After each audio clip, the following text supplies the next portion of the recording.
drizzle, lowest temperatures of 14 to 17 degrees. And now you're up to date on News Talk. The News Round on Off the Ball. This is News Talk. Good evening and welcome along to Monday night's After Ball. It's Owen here with you till 10 o'clock tonight. Coming up, we're going to be speaking to Andrew Bree from 7:30, who's going to analyse a brilliant week for Irish swimming in Paris. Then from 8 o'clock, Cathal Dennehy will be with us to analyse a brilliant week for Irish athletics in Birmingham. And then from 9 to 10 tonight, the football show is back. Jonathan Wilson will be talking all things Community Shields, how much trouble are Manchester City potentially in. Even though we've only seen one meaningless fixture, it looks like alarm bells might be blaring for Enzo Maresca. We're also in that hour going to be speaking to Ben. He's going to pop into the studio to talk to us about a pretty incredible game that was on TV yesterday between St. Pat's and Shamrock Rovers. Shamrock Rovers 2-0 up, losing the game 3-2 after extra time, and they were dumped mercilessly out of the FAI Cup with a couple of wunderkins on show for the home side. Our number is 0879 180 180, and you can get us on WhatsApp on that number. We've got Stephen Doyle in studio. Steve-O, very good evening to you. Good evening, lads. Been a while. Been a while indeed. You're welcome back. And Arthur O'D is here as well. How are you keeping, Arthur? Fine, how are you? Yeah, straight off the bat here, give us your highlight of the last week. The whole week? The whole week. Swimming, land or in the pool. What was the thing that made you feel the most? There's always a little kind of attachment, I suppose, with Mona McSherry coming from Sligo. So that always has that. So I'd probably put that in its own little category. But do you know what? Because I didn't expect it. I think the Coscoran bronze, because I just consider it 1500 for me is like, oof, it's for the big boys going to play. Mm-hmm. And just to see him storied. Yeah, it's like, oh, that's big stuff. And just to see him medal there and how much it meant to him and everything else, when it was probably the one where, and again, and maybe he expected he had a chance of medaling. I'm sure he did, but it certainly wasn't one where I was like, oh, there's a real good chance here. To see him do it and the way he did it and where he kicked in and everything, it was an amazing race. And yeah, that'd be it for me. 1500 is a contact sport. Guys, you've got to go out there baiting lads on the home stretch to actually get your medal. It's proper. It's because I'm always like, even, I'm not sure which one it was. It might have been in one of the women's events comparatively thing, but when they're hanging in so close as well to that railing, you're like, Jesus, like you could easily slip here. It's so dangerous in the world, but just fraught with uncertainty. And the way, for him particularly, where he seems so boxed in 200-300 meters out, he was like, this guy's going nowhere, like he's got this wrong. And it was funny because I think it had been the night before, and maybe a slightly longer distance for one of the women's races, where on the RTE panel afterwards, I think it was Sonia O'Sullivan particularly talking about it, like, you got to go out in these races, you got to be aggressive, like you stop, and Rob Heffernan, like you got to go for it, take it. It's not going to just work like that. It's not going to just give it to you. And I think it was the way he did that. It wasn't in light of that, obviously, but it was so counter. It was exactly what they were saying. This is how you go and medal in these big races, and he did it. Mm-hmm. And it was great. And look, it partially comes in afterwards with his interview with David Gilligan, how excited he was.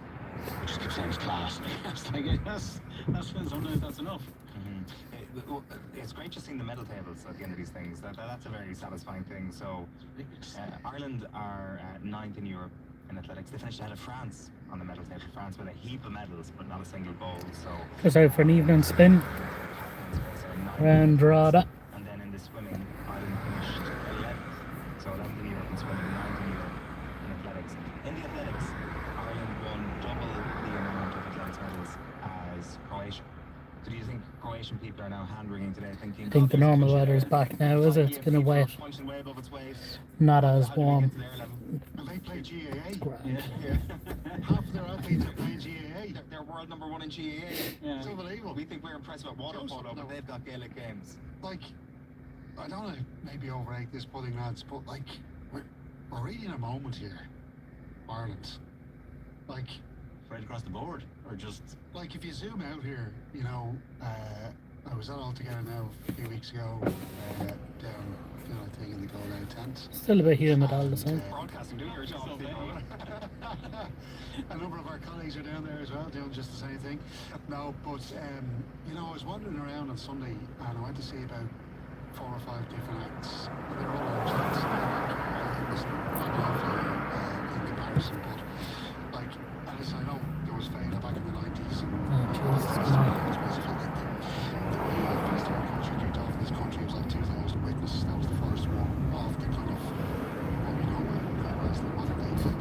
green enough. Your modern day musicians. But like for 10, 15 years, the bills were all full of American, English, European bands. I was wondering how all the bands.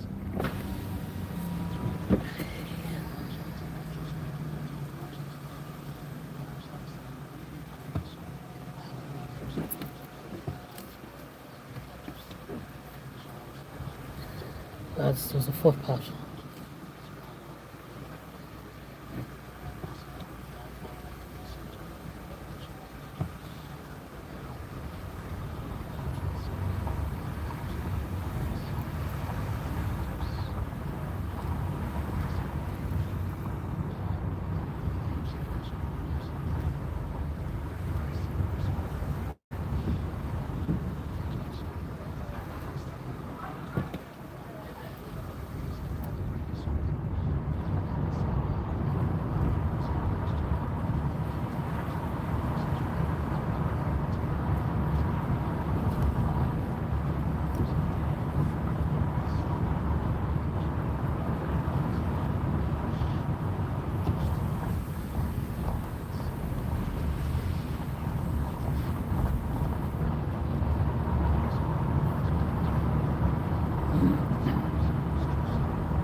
Might head out the Dublin Road, go back in through Bettystown. Yeah, no, that could be the way to go.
Did a big time lapse of drive the other night from Drogheda down to Castlemaine and Kerry.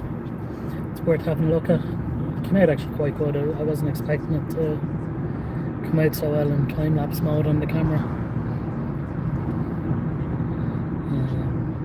It's only about 15 minutes long as well, the video.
right? Like the Irish interest in isolation won't guarantee that kind of. But now you're going back and you're like, right, so those World Championships are in September 27. Maybe that's the next time a lot of us will be watching sort of sustained athletics coverage, and there'll be a lot of different kind of contestants and whatever involved because it's obviously global. But it is amazing how again, Used to be a big nightclub down there, Dutch and the the Boyne Valley. Italian team were an amazing kind of week. And you feel yourself as because you're sucked into the Irish team and you're waiting for the success. You do find it's amazing watching over a week how like not that kind of classic thing if you watch one event and you're like, oh, it's really it's foot thought off there. I mean, it's like the general thing. Like I was surprised as well going through. It's like, I know someone in an awful lot of these events. What do they do? But it's amazing that sometimes you're saying like, from that point of view, from the Irish point of view, like you're watching the high jump something like Atlantis. You know, I want to see this guy, I want to see what he does and whatever else. It's just it's great. It's been an amazing week. And the medals from the Irish point of view just elevated to a completely unforeseen level. Well, we know the details, you know, the fire of hearing about the give us the meaning of all the This is really aforementioned Kate O'Connor has revealed that she didn't believe she could be European champion just 2 years ago. She put the icing on the cake to celebrate a great week for her. She did swim rock English winning gold, Rashida Adeleke claiming silver, along with the bronze for Andrew Kosker. The Dogs O'Connor followed up last year's World Championship silver medal with a gold in the Europeans in Birmingham. It's added to the ever-growing collection for the 25-year-old. There's also won a silver and bronze World Indoor Pentathlon medals. The St. George's Athletic Club woman went into the concluding 800 metres event on Saturday with a 51-point advantage and ran a superb race to come home in third place in 2 minutes 11.74 seconds to secure her first European outdoor title. And with the points tally of 6.751, she broke yet another national record. O'Connor spoke on News Talk's Claire Byrne show this morning about how her ambition has grown hugely over the last 24 months. It genuinely has been a dream of mine to be a European champion, and 2 years ago I would have never thought that would be me, and I suppose it's exactly Focus is going mad on this camera, this phone. glimpses of what a world champion could be. I can't really figure out what it's trying to focus on. Pressure that put on myself, And there's no was settings in expectation, YouTube not wanting to to let anybody down was actually yeah, really, pick really up difficult what to to kind of look go at. through, but I'm just so glad that I managed to pull through and get Kate O'Connor there, and we'll have loads more on the internet with Colin and Eve from 8 p.m. tonight. Do you ready to swim against Steve? Yes, Mona McSherry admitted that she surprised herself with her own medal success. Ireland swimmers continue their celebrations today after a historic week in the French capital. Team Ireland brought home It's looking at raindrop. bonus points for Emma, as well as 2 bronze and a silver medal for Mona McSherry. Dublin Walsh was crowned European champion in the 200 metres and 400 metres individual medley events. The last of the podium finishes came last night as McSherry secured third place in the 50 metres breaststroke. The Sligo swimmers' medals also came in the 100 metres and 200 metres breaststroke events. And McSherry was on with the lads on off the ball breakfast this morning.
study, I think, or not worth asking.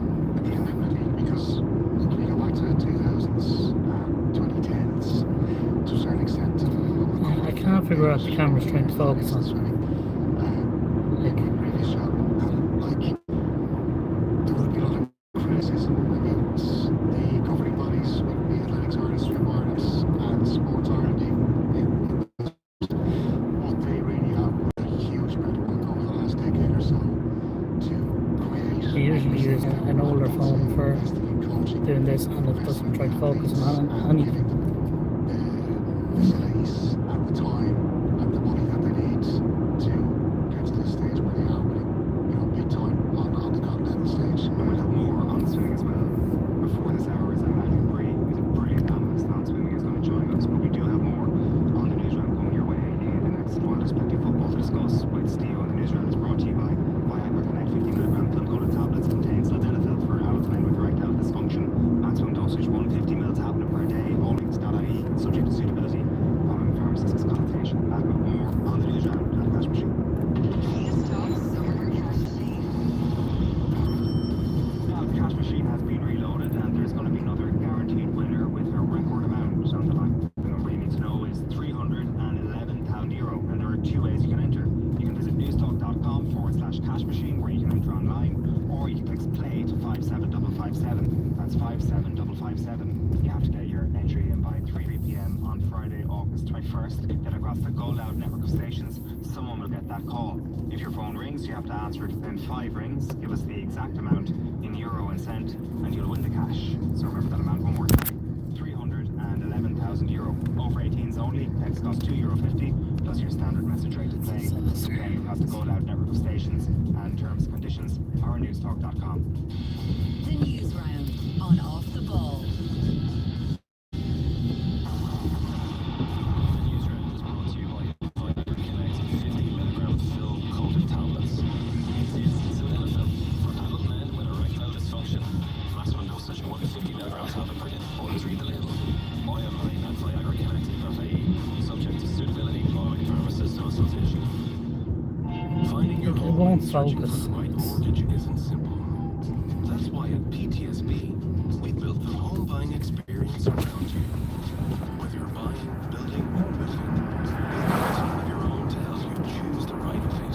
With dedicated options for energy-efficient homes and an online portal to track every stage of your application. Start your market search with PTSB. Apply online today. PTSB.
Shortlist. Nice part of the world to live in.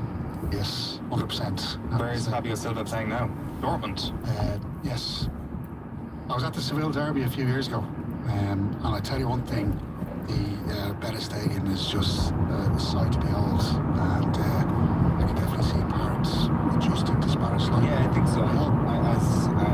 Obviously as Troy Parrott correspondent, I mean, it would be interesting to go and get a number of field trips to Troy Parrott's. Well, as it happens, I will be in the south of Spain around 16th September, and I had got Malaga against Villarreal on the all itinerary, but I do note that Betis are playing Getafe on the 16th of September, so I might. Any goals there from? Yeah.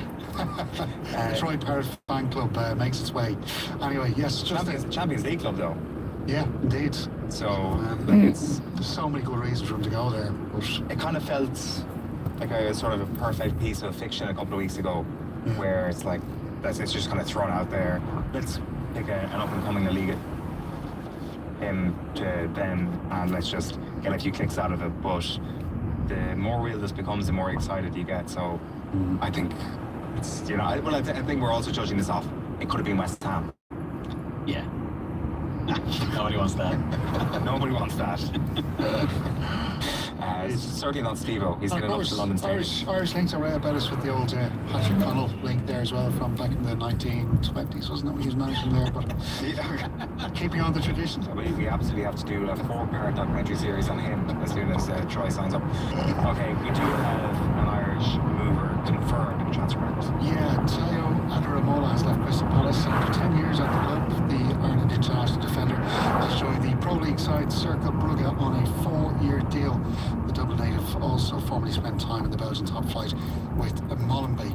Moving on then to Manchester United own, Bruno Fernandes any bids for him will be rejected by the club in the last few weeks of the transfer window. The 31-year-old is in the final year of his contract at Old Trafford, having been at Manchester United since 2020. Turkish Superliga club Galatasaray had reportedly been lining up a bid, but United will insist, or are insisting, their captain is not for sale.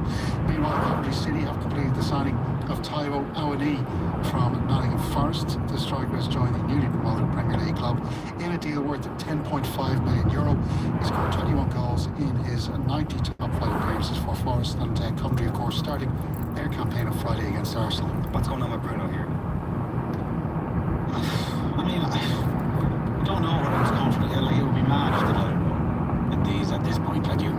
So it's a strange time for it to kind of come up. I never know who's, it's just like, what is a Queen Bono? Who's going to do this being up there? So, but whether they're trying to, this coming from his side, trying to lock down a new contract, whatever it is. But from my eyes point of view, it would be mad if they let him go. The conversation now is, what does the new contract look like when this story rumbles on all the way to December, January? Yeah. It's a very similar position to where Liverpool were with Mo Salah the season before last. Yeah. In fact, same age was Salah, 31, and he turns 32 midway through that season, where exact same age Bruno Fernandes. I guess it's, Bruno. I think they had a hard time, even in the main, replacing Bruno Fernandes than Liverpool would have with Salah. Not even but just in he's again, it doesn't have to be this way. Maybe they have a plan, but the way they are set up at the minute and everything else, he is fundamental to everything they do. And yeah, did anybody think it was a bit weird, the selfie kids last week running on? I could understand Cristiano Ronaldo, lean on Messi. It's weird on his part. He's a great player for kids to run onto the pitch, sprint across Croke Park to get a selfie with. He's not a Ronaldo, he's not a Messi. And now I'm thinking, maybe it was the agent. Maybe this is all part of a big, the agent. He's saying, there's a possibility he could leave the club this year. Galatasaray interested. Get a few kids from Dublin. There's 20 knicker for you there. Would you run onto the pitch there? Just make him look a bit glamorous here. We're trying to get him a new contract. That is the greatest conspiracy theory I've ever heard. I love that. Middleman, oh my God. He could say how much children. Boy Trotter is his agent. That's what they do. It is interesting though. I am with you. I'm not subscribing to your theory just yet. But it was one of them where it's yeah, okay, I guess. Yeah, who else are you gonna go to? If you're gonna go to someone, but he's not very much. He's not that guy. Yeah. Unless they're very kind of appreciative of his kind of the finer aspects of his game. But he's not Ronaldo. I don't even know how to fix the focus on a Samsung He's the person you run to. S26, I think the phone is. He's wonderful, but he's not No a star. bloody second, You know what I just- mean? Yeah. I guess not on Ronaldo, but nobody's on Ronaldo's Messi. No. He is the face of this Manchester United. Oh yeah, for sure. We're nearly out of time. Give us some Irish interest tonight in the championship. Yeah, I really look forward to this one. Cardiff City taking on Wrexham in their first English Championship match since being promoted from League One. It is, of course, the team of Brian Barry Murphy, who is looking forward to putting his team out there against the fellow Welsh club. It kicks off at 8 o'clock. Keep an eye out, though, for the Irish players, Callum Rudden and Joe Bagan. But more importantly, Jack Moylan, of course, the newly capped Republic of Ireland international, formerly of Bohemians and Shelbourne, were in the league in 2024. He ripped it up at Lincoln City, so looking forward to see how he gets on this season. I did have a story there as well, Steve Hogan. Mark Cannon joined the Saudi Arabian Football Association. Essentially, we're going to be coming back to this story before we wrap up at 10 p.m. tonight on the football show with Ben and Arthur. Also that hour, Jonathan Wilson will be with us to talk a little bit about FIFA, but largely talk about the potential implications of the Community Shield yesterday after Manchester City were swatted aside pretty comprehensively by Arsenal. In the middle hour between 8 and 9, Colin Dennehy is going to join us for a comprehensive chat about Ireland's success at the European Athletics Championships in Birmingham. Next, though, the brilliant Andrew Bree is going to cast his eye over our success in the swimming pool, and we'll also talk a little bit about the extraordinary 1500-metre final, which didn't go so well for Daniel Whiffen, but we saw the world record by Bobby Fink smashed a young German wunderkind. So loads still to come on Mondays Off the Ball after the break. The news round on Off the Ball. Hello, I'm Michael Newman from the IMA. As a motorcyclist, junctions represent a specific set of challenges. To keep yourself safe, there are 4 actions you can take. This is Cal.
Something.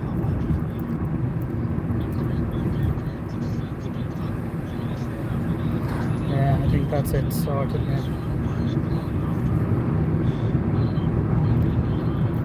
Alright, we'll stick with it for another few minutes and see.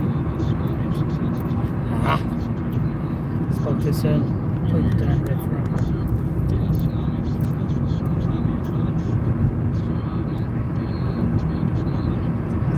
this one, you can see the sky as the main part.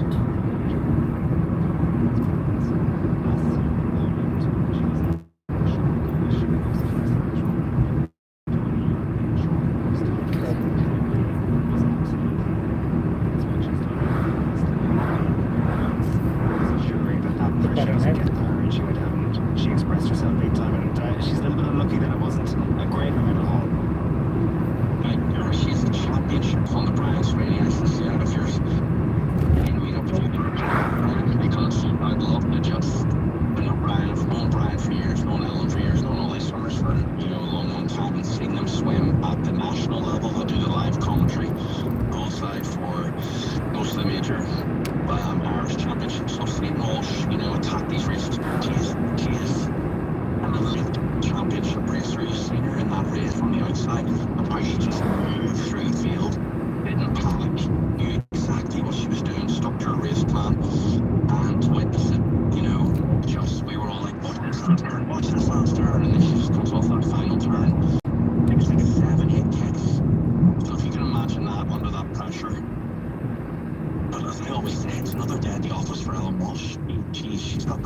mindset. And what Coach Brian Sweeney has done with her is build the resilience and build the toughness. You know, from that pool in Templeogue, 25 metres, I think it's only 4 or 5 lanes across. She does get to train a few times in UCD during the week, but most of her training is in the 25-metre pool in Templeogue. And I think she was quoted today, if she can do it, she can reach that level. I'm pretty sure, you know, many other swimmers can follow. At the end of this championships, I think we've all become very familiar with how an Ellen Walsh race tends to go. If she's not in middle position coming into the final 50, do not worry, she will put herself into that spot. And like, I was just going through kind of the chat I had with her last December around the short course, and I'd completely forgotten that actually when it came to her 200 butterfly in Poland last December at the short course, she was in 6th position with 50 metres to go, and she ended up winning that final. Yeah. This is not a coincidence, this is a theme. So break this down. What is happening here that she is so dependable at the end, and why she's not in, you know, first, second, third, generally speaking, before the final 50. Well, there's 4 strokes obviously in the individual medley. You know, there's 4 strokes, so 4 different tactics, and then 4 different ways to swim it. Yeah. So there's some controlled chaos, I call the butterfly controlled chaos. The butterfly, you've got the adrenaline. The first 25 metres takes care of itself, but you still got to go out with the rest of the fields. There's no messing around at this elite level of sport. You still got to go out with the rest of the field, so you can't take your foot off the accelerator at all. You're still moving at a high pace. Backstroke, you kind of settle into it. I hated backstroke. I was just like, for me, I think backstroke's a completely different sport. You know what I mean? You're on your back here. The thing is with backstroke is the breaststroke's coming up. So what they've done is being able to manage that kind of the strategy of settling into the backstroke, finding that rhythm, and then of course on your back you can breathe as much as you want. So set that, and these 50s paces are almost mechanical. It's almost flow state. So when she swims, she probably doesn't. She's not even thinking about what I have to do here, because she's done so many reps of the same pace, of the same stroke rate, same stroke count. So she knows exactly where she is. Breaststroke is the punisher. Breaststroke is the decider, and I think that's where Ellen Walsh has really improved in this last while. Over the last 2 to 3 years, she's found the breaststroke, and you'll see it in many races. You'll see it in 200-meter freestyle. You'll see it in a 400-meter freestyle. You'll see it in a 4IM. You'll see it in 100 meters. The third part of any race is the real challenger. And breaststroke is one of those strokes that if the timing goes, if the hips aren't connected to the hands, the water will just punish you so fast. So she's really improved on that control on the breaststroke, and then brought it through. And then with that almost energy management, I'm getting goosebumps even talking about this last turn, because she just knows she's got those underwaters. Again, thousands and thousands of reps of being underwater, connected in the core, the glutes, down to the legs, and then being able to just fly through that last turn. And then just attack. And like I said earlier, championship racer. So if she gets up into that race, it's like, you know, like Rocky. Let's go. She just goes after them. You know, it's so beautiful to watch. That's something I want to pick you up on there. The breaststroke piece. Are her competitors getting annihilated by the breaststroke more than she does, particularly in the IM? I think, again, it's energy management through the race. You know, it's the backstroke in. So we've seen her swim. We've seen her swim the 200-meter butterfly. We've seen her do that double. So she knows how to do the butterfly, and probably holds back a little bit of expenditure, if that makes sense. You know, the energy expenditure. So he knows that breaststroke's a heavy leg dominant stroke. It's like 75-80% of the propulsion in breaststroke is all from the legs. And then we can see that she's done that work. And I just messaged her physio today, Donnie Fox, and I just says, mate, he put up this post about, you know, he worked with her all the time, and I've seen her do stuff in the gym that I'm like, how did she do this? One minute she's holding a medicine ball on her right hand, she's balancing on her left foot, and she's on a Smith's ball or something like this. It's all this connection all the way from the fingertips, all the way down into her body. And for the size of her, you've seen her in that relay post-interview with RTE yesterday, and you've seen her standing beside Grace Davison, and Grace Davison is a tall woman, and Ellen's there. But it's strength to power ratio. It was like a guy I used to race against. He Hidejima, a Japanese guy, Yeah. and he was 5 foot nothing. And I was like, how's this guy beat me? But it's about he's using that size, and the smaller size sometimes creates less resistance as well.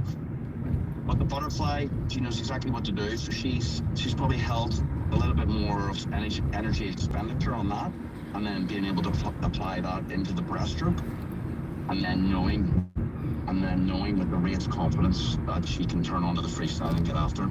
It's textbook stuff, and it's stuff that, you know, we talk about that all during the week, that young swimmers now coming up can analyse how many strokes is Ellen doing. If she's doing a certain time, how many strokes is she doing? How many meters off the wall is she doing? How many kicks off the wall is she doing?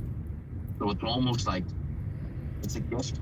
It's an absolute gift to the Irish swimming community that these youngsters can now use and copy and paste if they can, or, you know, plan to copy and paste. And coaches as well, of course.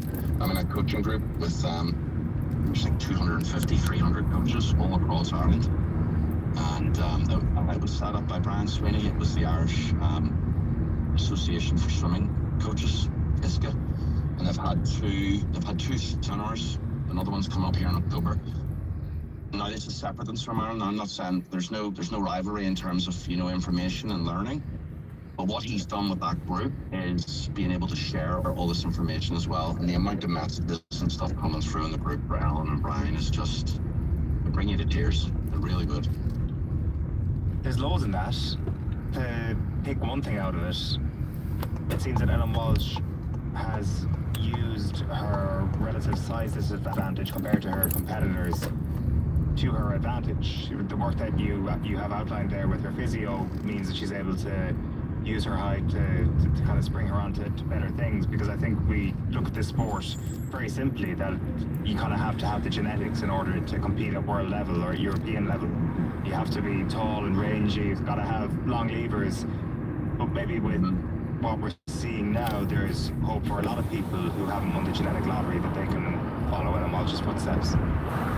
Big time. That's technique as well. You know, it's technique over experience. You know, since she was 6, 7, learning those basic techniques in terms of, you know, a lot of swimmers get in and you can dive in and you can get after it. It looks like you're going fast, but if you're not holding that water, that's the smallest details. It's how the hand connects right through the front of the stroke, and then connects the high elbow. It's one of the most important things in swimming. She's mastered it. Should everybody at that level not have that, or are you actually seeing her elbow and that angle actually better than her European competitors? Yeah, I do some private coaching as well, and I've worked with many swimmers in their early 20s, like national level swimmers, because their muscle memory of what they haven't been taught at a younger age still isn't there. So you combine, if you think of, like, let's say 10 years of training, how many thousands, hundreds of thousands of meters? So that muscle memory and the technical stroke parts are embedded into that swimmer. With one swimmer who swam with her head up if she was like 6 years old. And like, you have to put your head down. You have to have your head down, with your spine aligned. So you're traveling like this. So you can imagine, if you ever put your hand outside a car window, you're traveling and you do this, what happens? It flies back like this automatically. You know, water is so much more dense than air. I think it's 1,500 times more dense or something like that. Don't quote. Just can you imagine just the head going up slightly, then the body is dropping down. If the head goes up, the hips go down. Does that make sense? Yeah. So she's perfected that alignment all the way from her head, spinal, into the hips, and then through the body. And it's just finding that efficiency, but that pick that up, and it's not just, you know, even with my private coaching, and you can just come here to me for an hour, and I'm just going to fix this. It's being above it, and then it is climbing thousands of meters to it, and the confidence to apply thousands of meters to it. So it's one of those things that people maybe don't say, and it could be how you breathe, it could be how you exhale. You know, I think a lot of swimmers now are learning how to connect their breath and understand that the breath controls swimming, especially in swimming. You know, it's very, because you get at the end of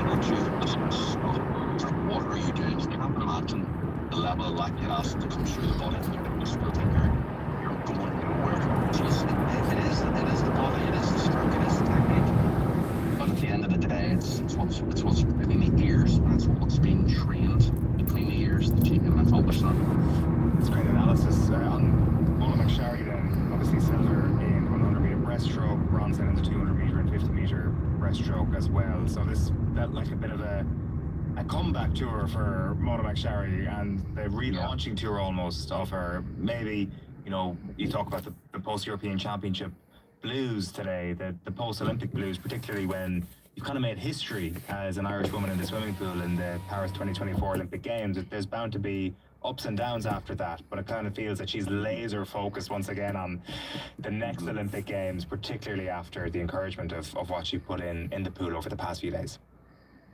I think the greatest thing she did was reset. She wins an Olympic bronze medal. It's like, what am I doing? So she knows how difficult the training journey was. She knows how to climb Mount Olympus. Then I just back down. She's looking back up at Mount Olympus going, she's got the skills and the mindset. They've got these skills to go, okay.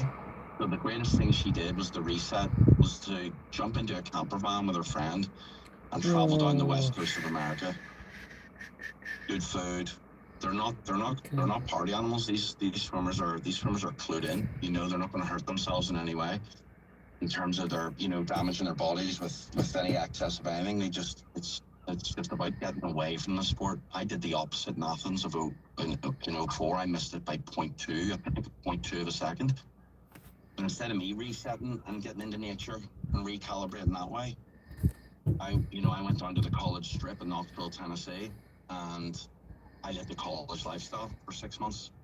And I put on weight, and I was just disillusioned by the whole sport, you know, because I'd trained so hard and just missed the Olympics. So it can go either way, but Gary's got such a team with her. She's got, you know, Coach Matt Credits at the University of Tennessee. And there's some Ireland and Tennessee. Barry Murphy, Brian Harrison, Ellen Walsh was out there for a while. Mona. So there's just a crazy connection. But what she did was have that support team with her. And then she was able to use that as a bit of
see any boats going in. The river looks a bit too low.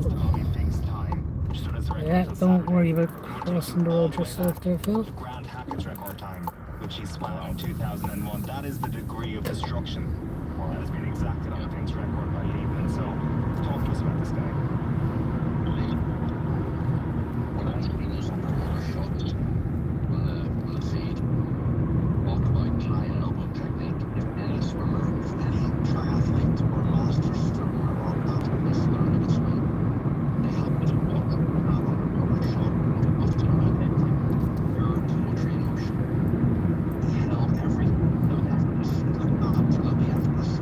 Continued that strong technique freestyle as you can imagine. Rest of a butterfly moves just in the side, almost like a built motion, racing in passion. Move, you know, that's what I do. So everything about his stroke was great. It's long, it's fitter than him. He was able to connect that in and connect that breath. So obviously you can imagine a very different physical world. You need that continuous oxygen. And if you watch those underwater shots, exactly how he drives his hand in his head, you can imagine. You ever hear the boxers or fighters or even a tennis player when they hit the ball with a tennis player hit the ball, you hear sometimes reverse exhales like big noise like, and even boxers are, you know what I mean? It's like they're linking up their exhale, which is their power. It's the power phase. So if you can imagine as he's driving that stronger dominant side of his body, so his right hand, so he is probably right-handed, or his left hand, I can't remember which side he's with, but at that going in exhale, and he's whipping his head to the side. This place always reminds me of Call of Duty. I don't know why, it just always does. All you have to do is open your mouth and your lungs will fill back up. So he's doing his absolute master cut, he's perfected it.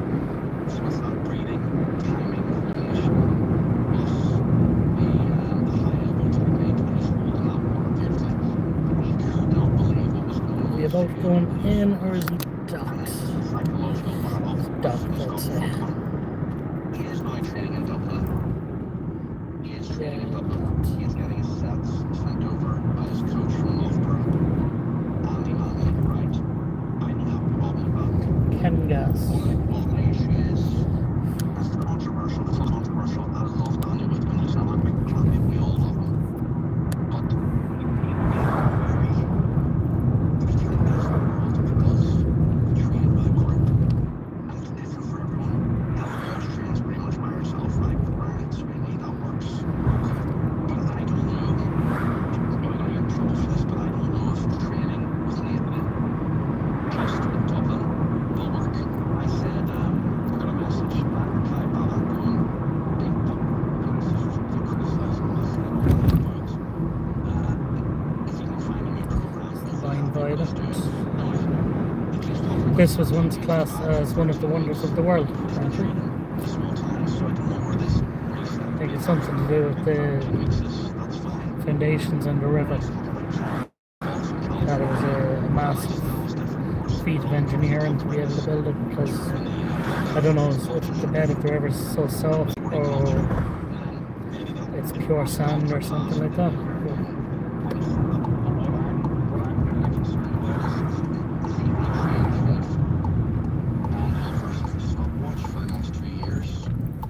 Ooh. Answer back on the Instagram Shit, message. what's going on here? Tell you who it was from. But I said, look, it's been email sessions. I'm not email high performance training group. So if you're in training 8, 9, 10 times a week, right? And you're in a set again 400s, 10, That's 400 pretty good. meters, like at race pace, or they're broken down, or they're breaking down their 50s, or their 100s, to their 200 at race pace. And you're out by yourself, and you're just swimming, and you're hitting your pace. That's great. But what happens when you get into an Olympic final or semi-final? And suddenly, there's people left here, there's people right here. So back in the town. What happens? Bobby Finkers, that's what happened in the Olympics. Within's plan was to look over. There's one more swing over West Street and then we will head out And then he's looking over to his right on the way back. towards Ballymakenny But he's keeping his eyes on and back in And all the and Italian guy was in the call middle, him like so he then. lost sight of the field. I'm like, right. So how's he going to replicate that in training? what happens if he's in beside the German, and the German just goes out under world record pace? Has Whiffen got the mindset to go with him?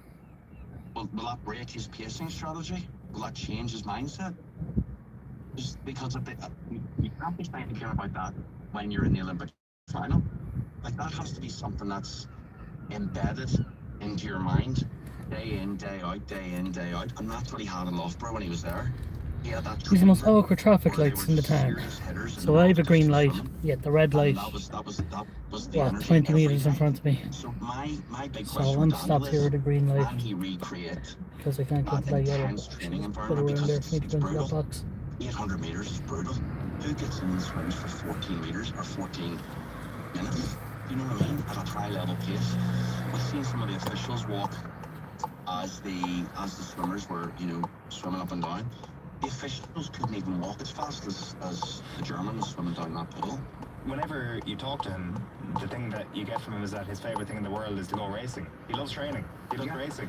So he will need this. He will need that competitive feeling. And I suspect that was part of the reason why he went to Cal. Like, there was a very strong team. I think their men's team had come second in the NCAA Division 1 Championships the previous year, so there was lots of talk about this being a very well-rounded But if you have swim any team. suggestions for That Whiffen was going to slot in there. these I kind of don't know what videos that you'd like to see in the kind of Something northeast very area, unusual has developed there. pop them in the comments maybe below. I've gotten a few ideas from comments, and the videos have done pretty well, like by relative terms. A few hundred views is kind of a level at the moment. You get in and get the work done. So maybe the whole culture thing was different. Maybe just didn't fit in. Maybe the personality didn't fit in with the Americans. Did he go over to be with Nathan because they're twins and they've never probably been apart? And maybe it's that whole emotional thing where it's like, I thrive with I can't imagine I'm the twin. Because it's like you're seeing each other every day. As a personality, you're familiar with each other. So was that an aspect of it from a football point, or was it just a try for us? Maybe that's the point. But I think what Wilson's swimming this week, it shows us the brutality of high level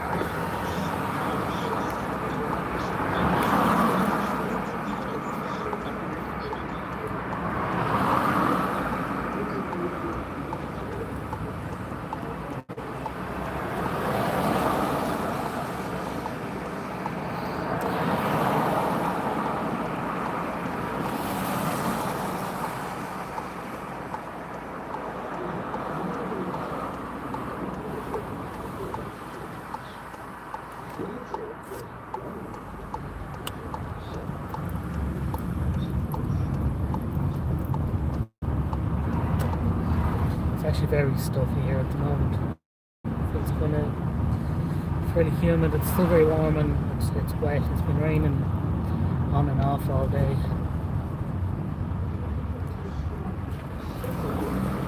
Still a hosepipe on it, I think.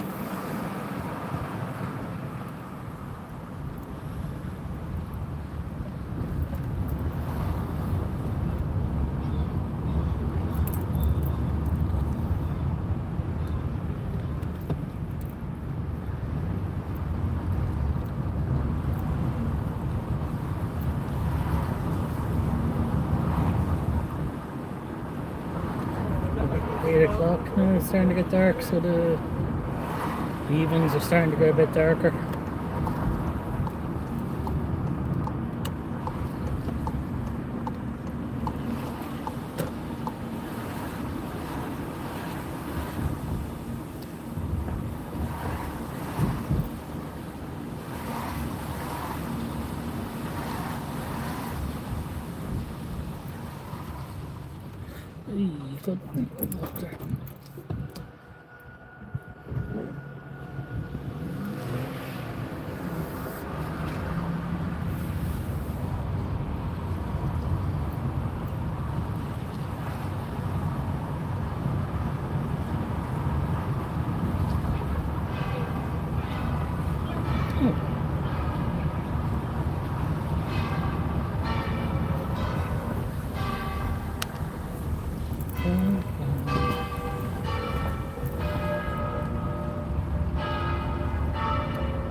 time is it? 8 o'clock.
The Paul is awarded floods did a review of Kitchen Legend there.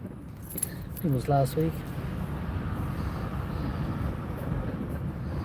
Seemed to do a lot in Drogheda. Always on the lookout for them.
I'm not even sure how the lives work on YouTube, but like finding random people. Like I kind of watch everything on the Xbox or on the TV, so I don't know if it's just people on phones or what, watching kind of random live streams to pick up on this. I often wonder, you'd be better off doing it on things like TikTok or something like that. It might direct people to your channel.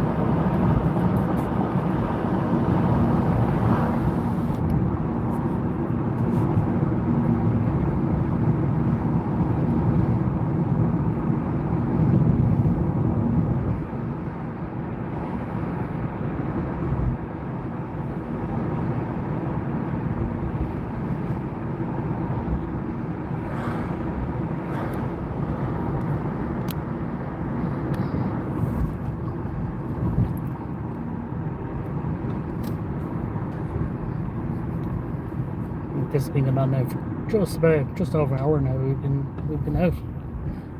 It's grand by time, I suppose, in the evening.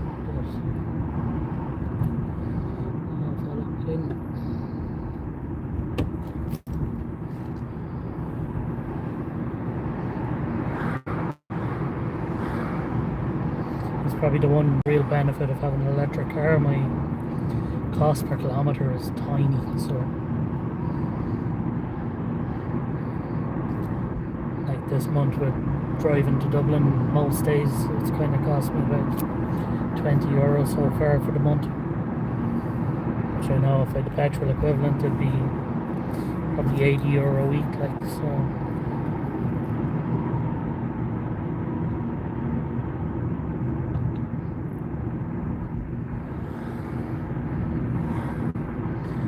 not for everyone.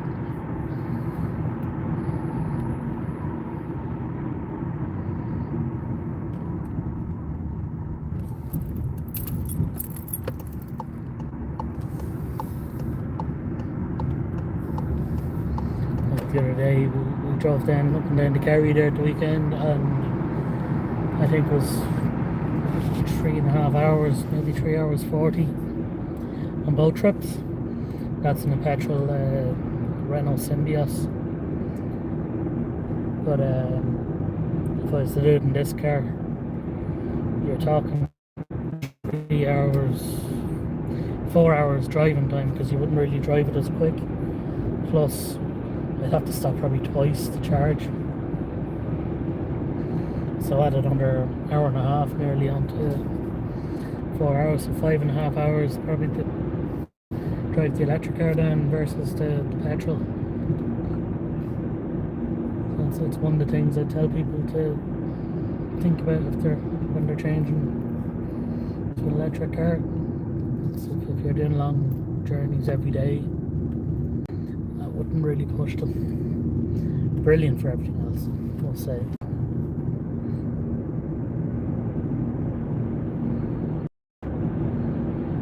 And they're fun to drive. Like this is a cuff. In summer now, on a full charge, I'll get about 200 kilometers per charge, I suppose. Which doesn't sound like a lot, but like that charge costs me 150 or something like that, or whatever it is. I'm not sure what the going rate is. We'll say 250 if I started from zero. Like it's a tenner per 1,000 kilometers, you know. That's kind of, or thereabouts per 1,000 kilometers. Like that's salvage value.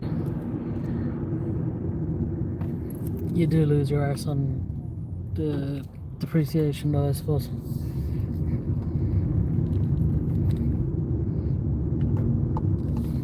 It's a bunch of emotionless, maybe. Although I think the prices of second-hand ones are starting to go back up again. Like if I'm to change this, the only way it makes it worth my while is if I can do that drive from here to Kerry in driving at 120 kilometers an hour, so the motorway speeds, and stopping once maximum. Like at the moment, if I did 120 in this car going down, I'd probably have to stop 3 times. If I do 100, I could probably get down. I get down twice, probably handy enough.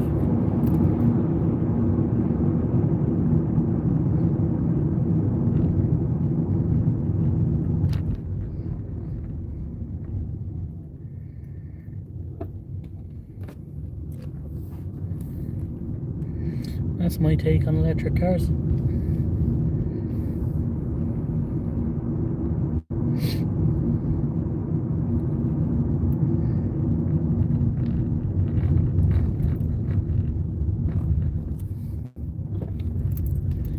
Anyway, I think I'll call that a night. Thanks again to everyone that liked the live stream, and anybody out there who's decided to follow from now, that's much appreciated. And I'm sure we'll probably have another one going before the end of the week.